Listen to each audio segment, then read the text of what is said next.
गाळ्याच्या भोवती सीसीटीव्ही कॅमेरे आहेत. मेन चौक परभणी हे मोठं शहर आहे आणि त्या मोठ्या शहरातून प्रत्येक सीसीटीव्ही फुटेज त्या ठिकाणी उपलब्ध असताना जर व्यापाऱ्यांचे गाळे दुकानं ज्यांनी कोणी फोडली त्यांचे सीसीटीव्ही फुटेज पोलिसांकडे अद्याप नाहीये, त्यांनी ते जप्त केलेले नाहीयेत.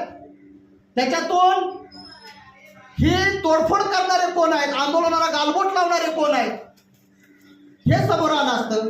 आणि त्यानंतर मात्र कोम्बिंग ऑपरेशनच्या नावाखाली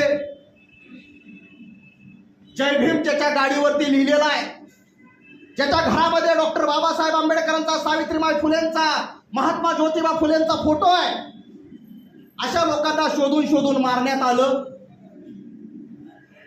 नुसतं मारण्यातच आलं नाही तर त्यांना ताणून पळून मारण्यात आलं. अशा प्रसंगामध्ये एक व्हिडिओ व्हायरल होतोय. पोलिसांनी मारता मारता तिराही प्रायव्हेट खाजगी माणूस सुद्धा हातात दांडकं घेऊन ह्या आंदोलनकर्त्यांना मारतोय. हा व्हिडिओ व्हायरल झाल्याच्या नंतर पोलिसांनी एवढ्या तत्परतेने दत्तराव पवारला मारहाण करणाऱ्यांवरती गुन्हा दाखल केला. परंतु आंबेडकरी अनुयायांना ज्या खाजगी लोकांनी मारहाण केली, पोलीस मारहाण करत असताना त्याची मात्र आजही फिर्याद दाखल नाहीये.